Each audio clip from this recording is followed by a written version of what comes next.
Commission meeting together this evening for October 30th. And at this point, let's just poll the board here. Nancy, please. Commissioner Neely? Here. Commissioner Pauley? Here. Commissioner Roth? I have to call them. Commissioner Smith? Here. Commissioner Peterson? Here. Commissioner Mum? Here. Commissioner Edgar? Here. And Chair Shaw. Here. We're going to be calling Commissioner Yates and Commissioner Roth on the phone here so they can participate here. So.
Kathy, hold on just a moment. I'm sorry. Okay, sure, that's fine.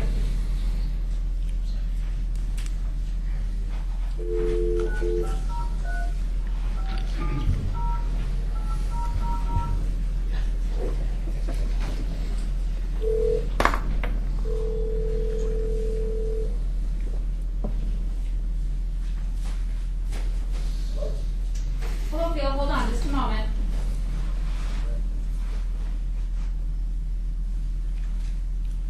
Okay, are you both there? I'm here. Okay, great, thanks. Yeah, really helped. Here, it felt very well.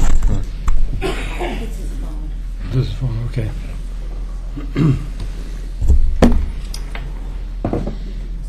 Okay.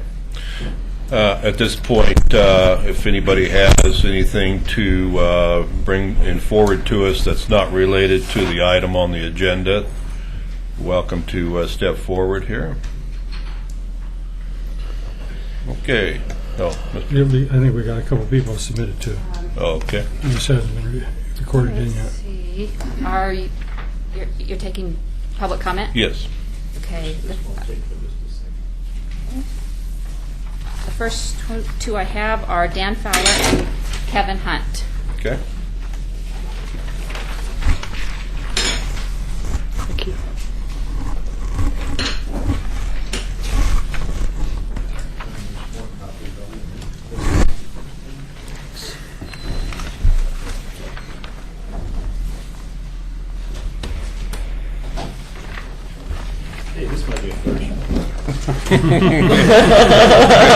Can I get a picture of this? Since that's on the phone. Dan Fowler, just a quick handout really. We had a meeting last week with the county tax assessor with the Oregon City Business Alliance, and I have to say that he gave one of the best presentations on urban renewal and how it worked within our tax statements that I've ever heard. And this was a handout that he gave us, and I wanted to just share it and give it to you. And I won't go into detail, but other than to say that he gave an example, and it's a real tax statement. The names removed, but it's a real tax statement, and it shows what happens to the rates with urban renewal and without urban renewal. And the simple explanation is that the urban renewal line item in Oregon City, if you take it away, the other line items are actually ratcheted back up. What happens is they ratchet them down proportionately to cover that expense. and you can see the bottom line, and it's $12 difference, but the bottom line is basically the same with or without urban renewal on the taxes. But it would be an interesting presentation at some point to maybe have at the urban renewal meeting. But I just wanted to share it with you. It was educational for us, and it was something I wanted to share. So Great, thank you. thank you. Kevin Hunt, please. Thank you, Kevin Hunt. I live in Oregon City. I also think that you might want to have a presentation by Mr. Vroman, and I think people should take a look at the excellent article that was in the Oregon City News this week, in which he states that, in fact, the urban renewal funding does take away from our school funding. I say again, he says it does take away from our school funding. I'm here, though, to comment on this October surprise that's been sprung just before the election, something that certainly expected was going to happen, and it certainly happened almost exactly the way we predicted it would happen. But now we have this interesting staff report and this letter from Donahue Schreiber saying that, golly, we may, because of our wonderful contacts with people, we, quote, may, unquote, have an opportunity to bring Cabela's to Oregon City. This, of course, is purely predicated on timing. Why? Because they're already moving forward with CenterCal on their site in Tualatin. I'm sure they're going to drop right out of that and come rushing to Oregon City. And this is also mentioned, of course, in the staff report. Mr. Mays wrote an excellent article on this that was in today's Oregonian, and he noted that the same developer was lead for the Kaiser Station, but what he didn't report about is what happened to the Kaiser Station. Developer with which Donahue Schreiber was associated defaulted, and since I have limited time, I'll just read you the headlines from the Kaiser Times and the Daily Journal of Commerce about this. September 20th, Kaiser on hook after developer defaults on $2.5 million bond.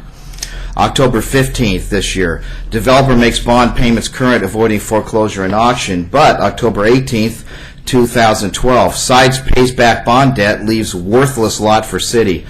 The lot in question in Kaiser didn't have methane problems. It was covered with power lines, much easier to rectify than methane problems. October 18th, 2012, unbuildable land, now property of taxpayers. So I hope people don't jump at this bait that's been sprung by this October surprise, which is, in my opinion, and only my opinion, an effort to throw the election with dangling Cabela's in front of the voters again, when it's extremely unlikely this would ever happen. Thank you very much. Thanks, Kevin. Thank you. Michael Berman. What? Well, you know, Come on up. Come on up.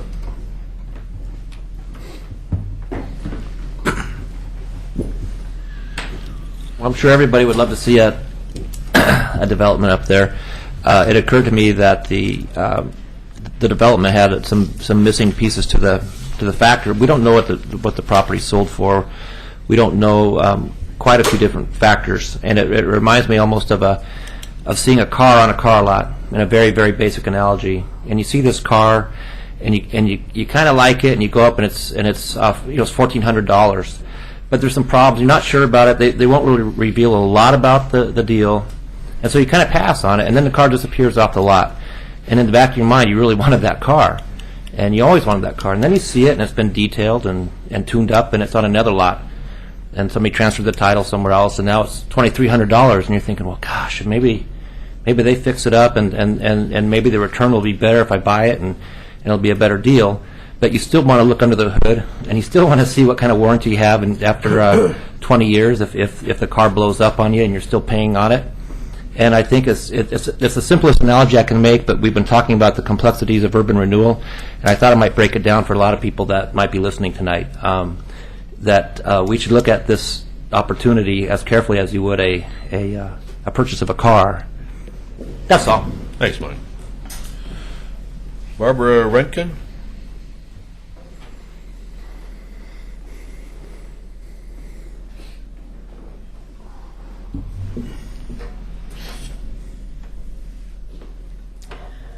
Barbara Rankin, Oregon City, Park Place neighborhood. Is this on? Yeah. Last week, I received a request to complete a customer satisfaction comment form regarding Oregon City Water, and I had no idea how to answer most of the questions. So, by coincidence, I tuned into an Oregon City Water Rate Advisory meeting that was done on August 28th, 2012, and I learned a lot more and began to put two and two together. At that meeting, John Lewis explained the challenge Oregon City faces in the McLaughlin neighborhood regarding water supply and distribution to homes in that area and the money needed to replace these worn pipes. There's not enough money, and one reason is our Urban Renewal Fund, which has been diverting money for Main Street projects, including upgrades to facades of buildings. The discussion ensued between the members of the board, Tim Powell, Dan Holliday, Kim Swan, Rose Holden, Craig Danielson, and Damon Mabey, and there was quite a difference of opinion regarding a solution for the funding. Now the comment form makes more sense. What needs to happen is that they cancel the amendment for a rate rollback of the charter and then raise the rates again to repair the pipes. The water is an essential need in a community, and it's not an option. And I don't know how we can start new projects when we have really blighted areas that need addressing, like the water service, not just to McLaughlin, but to other older neighborhoods as well. And then there's the mill, an eyesore that needs to be addressed. Please watch the August 28th Water Rate Advisory Committee meeting and listen carefully to the discussions between the committee members. Thank you. Thank you, Barbara. I just want to mention one thing. We do not pay for water facilities out of the general fund, so and anything in the tax statement is not associated with the utilities. Okay. We are going to move on to general business here. This is 12-204, The Rivers, Donahue Schreiber Realty Group, and Mr. Eric Underwood, please. Thank you, Mr. Chair. On Friday, this past Friday, we received correspondence from Donahue Schreiber Real Estate Group indicating their intent to, or indicating the fact that they're under contract for the Parker property, the former Rossman landfill property. So tonight, it has a proposal in there. This is we're looking at this as a letter of intent. We haven't entered any sort of negotiations or anything with the developer as of yet. This is very preliminary. There are going to be some additional items that we're going to need before we even to establish a baseline before we even start negotiating. I just wanted to get this in front of the commission tonight, just to kind of get a reaction and kind of give the commission a chance to ask some general questions and maybe give us some direction on how we should approach this. But the way staff sees this at this point, some of the other items we're going to need, they've made a request for some urban renewal assistance, but we haven't really seen any numbers. We don't have any way to verify or validate their request. We will need some sort of financial analysis. We'll need some engineering estimates.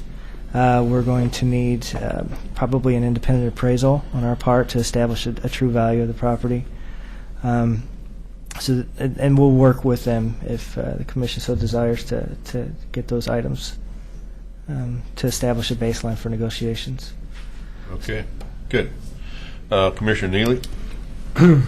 The first go-around, I think, with the Center Cal was the funding that they were seeking was, I think, essentially for the pilings to make the site buildable. I don't think in our first go-around there was any discussion of using those funds for Center Cal to purchase the property. Right, yeah, it was primarily based on the pilings that were needed to go. Right. And whereas I think that is probably a good use of urban renewal funds, I'm not sure purchase the property would be. Correct. Chair. Yes, Mr. Frazier. This letter doesn't indicate, Mayor Neely, that they would necessarily want it for purchasing. It does say redeveloping. What I wanted to point out to you is a reminder that how different a proposal like this is compared to what you had before you once upon a time in a different economy with the rivers. In that project, Mr. Burning was fronting the whatever cost was going to be associated with the mitigation of the landfill, the special development conditions, I would call them. And in all the discussions we had, it was less than this figure that you see in this letter. So I'm assuming that this particular firm has a little bit of a misunderstanding about maybe not that deal, but the fact is the Oregon City does not have $23 million in its urban renewal Right. to just dole out. And so regardless, with a number like that, it's probably going to, this letter actually to me raises a lot more questions than it does answers. And I think, but it is important to point out that that's not what they're proposing, is to front the money. They're proposing the Urban Renewal Commission do that. So it's just a much different deal for the city. It's, I think, much more complicated, and I think that Mr. Underwood's idea of having appraisal is certainly a fair thing to request at some point, because we want to make sure that if somebody's asking us to be a partner in a deal like this, we know exactly what everybody's getting out of it and what everybody's putting into it. I wouldn't expect that the developers and the property owners wouldn't make some kind of profit, but I don't think it should be an unreasonable profit, and we just wouldn't know that without a pro forma appraisal and some other information that needs to be gathered. Well, the appraisal is needed regardless of the client. The other, maybe other people interested too. So, Commissioner Edgar? I think we have an opportunity here to examine this fully, because if in fact we have a developer that will come in and create, let's say, 200 million of taxable, assessable properties or our assets, just a scientific wild guess, swag, this could generate $3 million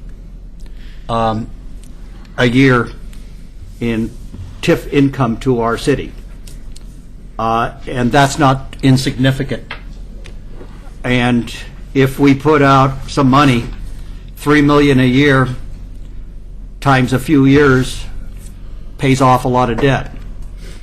And that's a big deal. But yes, there's a lot of things here.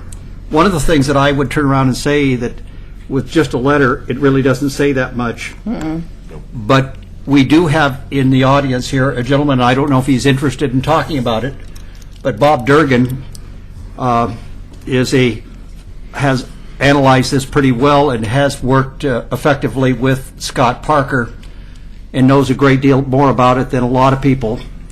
And if he was willing to kind of talk about it, we might get something more positive and more with a little bit more meat on it than just a piece of paper, and give us some greater image of what this developer and Scott has in mind, Scott and his sister. So I don't know if Bob is willing to come up and talk to us a little bit. Is it okay with the rest of the commission here? Sure. Okay. Sure. He doesn't want to. We just want to put you on the spot. Or You Paul wants You to. can thank this guy right here. For a long time. Okay. But that's a great tie. All right. Yeah. I'm Bob Durgan with Anderson Construction. Actually, I represent the Parker family on the development of this project. I was brought in partly because of a large development I did in Tualatin, which is where the Hagen 135 mixed use. I've been on the URAC and South Waterfront for the Zidels. And after the Center Cal deal blew up, I was asked to come in and give my sage advice about what's going on. And we've had some offers from some different developers that are looking at it. I will tell you what I've heard saying is that there's good urban renewal and there's bad urban renewal being inside the city of Portland on a lot of commissions, and I can see where it's abused. But when you have a project that's a landfill that doesn't have something and you create value, you are not taking away money. When we did Tualatin, I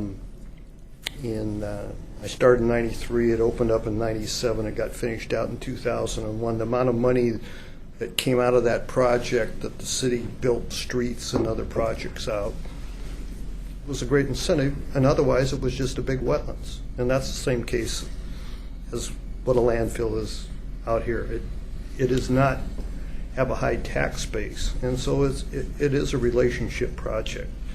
And to that end, with a multitude of developers that have been interested, one of them, CenterCal, another one that I won't name, and Donahue Schreiber, we agreed to do business with Donahue Schreiber, and Jack Steinhauer is the representative. He's a West Lynn boy, so he knows the neighborhood. And we're just. I don't know I've advertised that one. Hey, we bid him in. You might want to keep that just to yourself. I didn't know. I'm a Vancouver boy, so I don't. We'll offer him temporary. Let me point out, we've reopened our bridges to West Lynn. And I believe Oregon City. So anyway, we're just right? in the opening.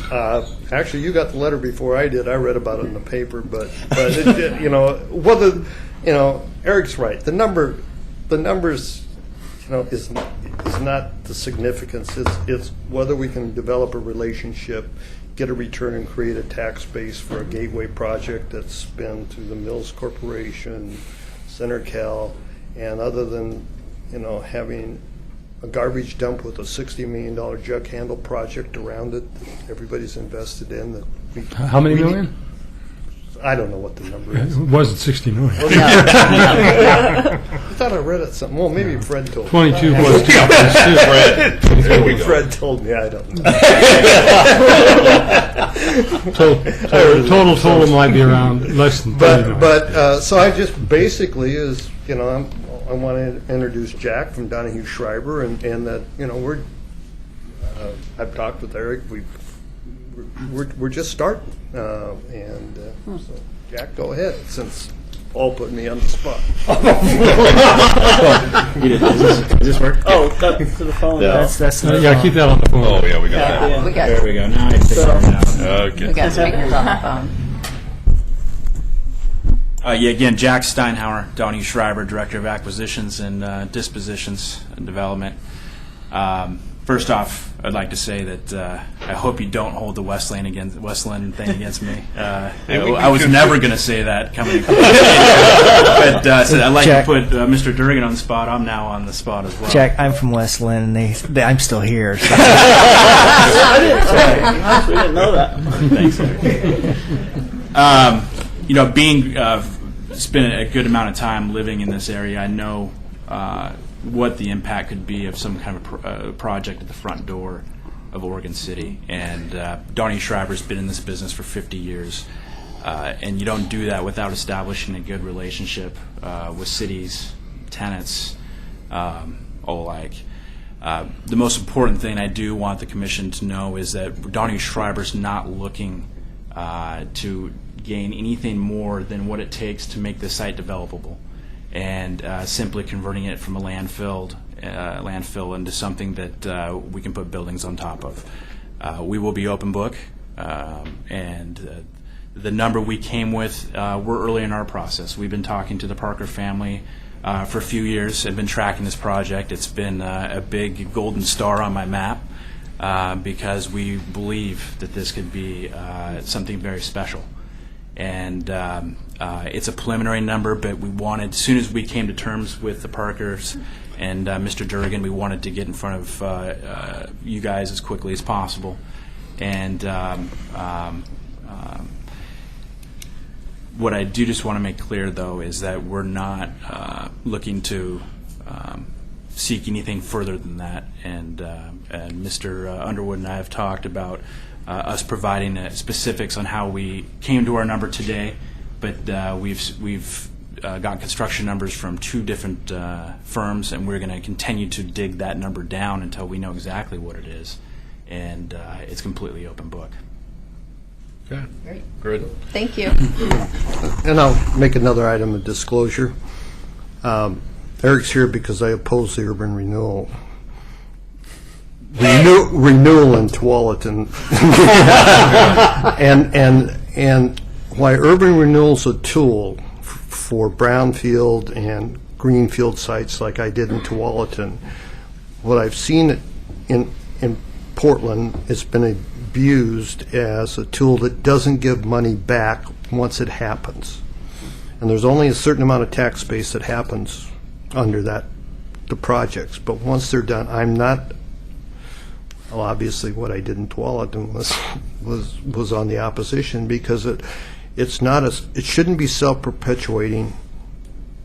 Nothing against economic development, and you need to go on to other projects, and once it's done, it needs to stop, and the taxes that happen need to go to the schools and to everything that's needed, and that's the purpose of it in my 30 years in this business and watching all sides of it. So, I had a question for Jack. I mean, you kind of watched the Other Rivers project kind of go through all of its phases and stuff, so you have a pretty good idea what Oregon City needs there. I kind of got on the website there and saw some of your centers and stuff, and obviously we want something that's really kind of personalized for this city. That's the entry to our city, so I'm going to keep that in mind. So. Absolutely. We've done 26 developments in the last 10 years, and they all have character. Donnie Schreiber builds to hold our product in our portfolio. We're not a developer that builds and flips and gives you guys just what it takes for us to get our buck and leave. That doesn't happen. We believe that we are a neighbor in the community. We're a part of the community, and when we come to the point where we get further down this process, I'll be glad to show you some of our other properties where it's something where it's very, very special and stuff. We have a great property in Del Mar, California, where we hold concerts every summer. We have the pop jet fountains for the kids to play in when it's summertime, and it's what we specialize in, and we're excited to do something similar here. Very good. Thank you. Thank you. Thank you.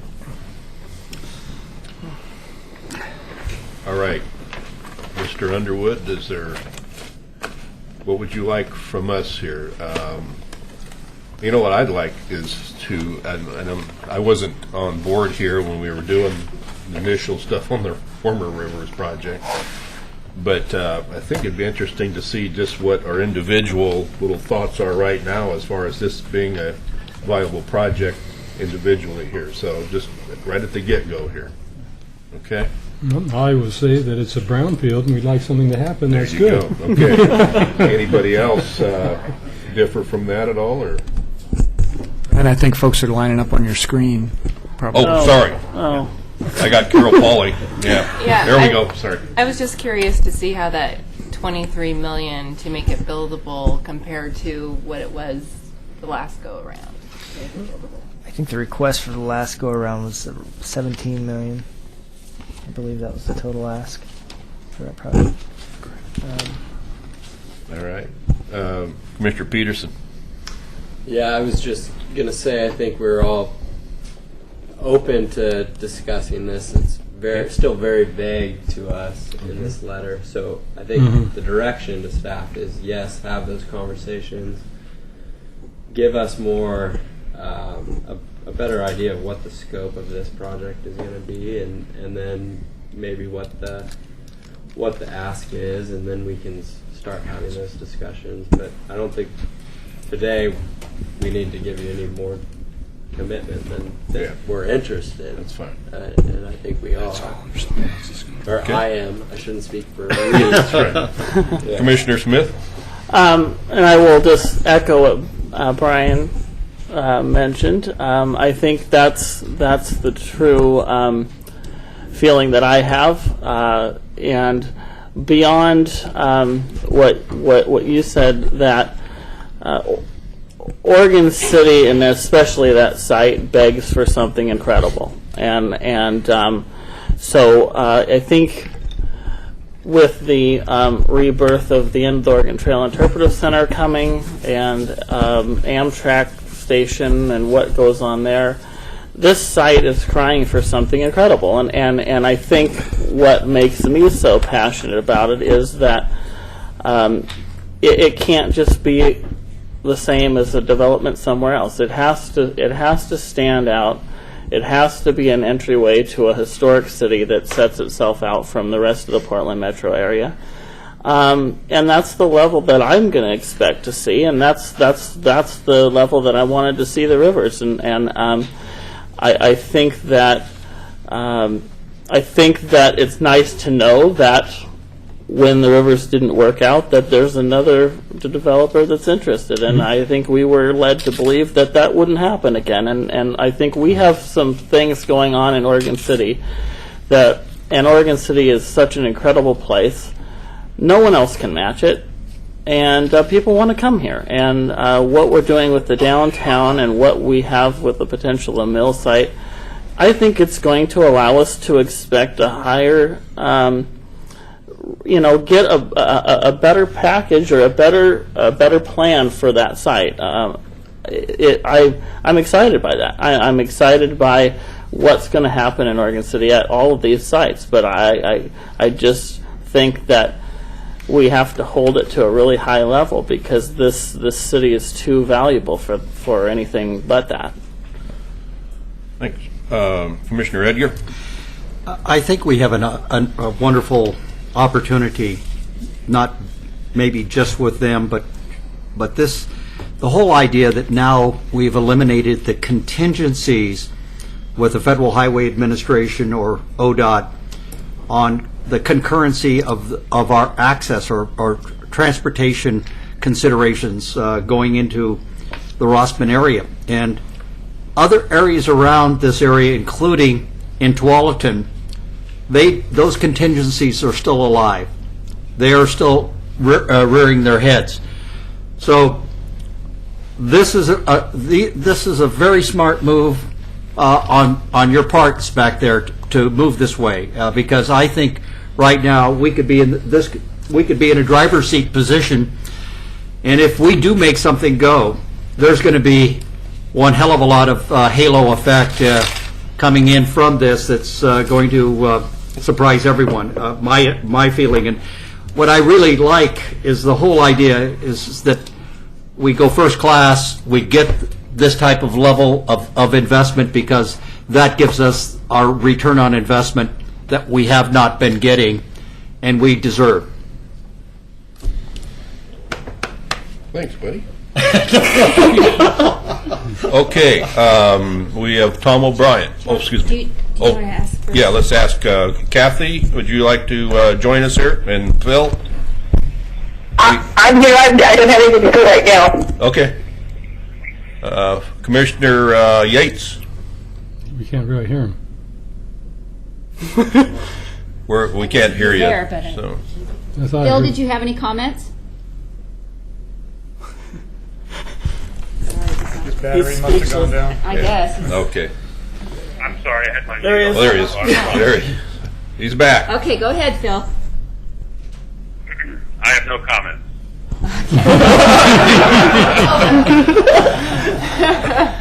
Okay, Tom O'Brien, please.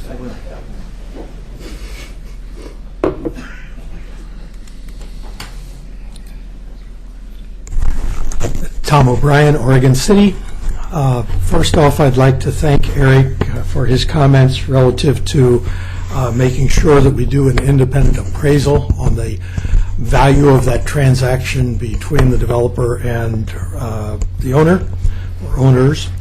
I think that's good common sense. I'm also very upbeat about the opportunity which has seemingly fallen in our lap a little bit because California shut down urban renewal funding. This particular developer has 80 properties in their list of holdings, 70 of which are in California. And I'm sure that a good portion of those 70 have been reliant upon urban renewal funding in the past. So there's an opportunity that's been given to us because California saw that they should shut down their urban renewal completely across the state. I did want to bring up one thing that has not come up, and that is in past deliberations, some of the commissioners have cited that we have an obligation as Oregon City taxpayers and the Urban Renewal Commission to assist in covering the costs or taking care of some of the costs associated with this brownfield. If I'm not mistaken, the owners of that property had a significant income that was generated when that site was used as an income-producing site. I also believe that it was a regional site rather than just an Oregon City site. And I think if the taxpayers of Oregon City, through urban renewal funds, are being asked to assist, I believe it's a region-wide effort. I think we should be asking all of the people that created the problem to participate in resolving that problem. Thank you. I'm off my system. Can I speak? Oh, okay. Thank you, Tom. Commissioner Neely. Actually, I think that would be the case because the urban renewal is distributed, I guess, in Oregon City, but the various taxing districts, of course, are contributing to urban renewal. So whether it is the school district, it is the county, it is the sheriff's levy, it is all these things, in fact, are making a contribution. It's just not the city. So, in effect, that is being done. And brownfields, of course, is one of the major things that is called out in urban renewal funding. I mean, that's the basic reason that it exists. Okay. It sounds like we have a consensus here to kind of move forward, Mr. Underwood. Okay? Great. Thank you. And is there anything else you desire from us today? No, that's exactly what I wanted. Thanks. Mr. Frazier, everything okay there? We're good, sir. Okay. Any other business this evening? Okay. I think that's all we had to do. Right? No. Okay. Adjourned.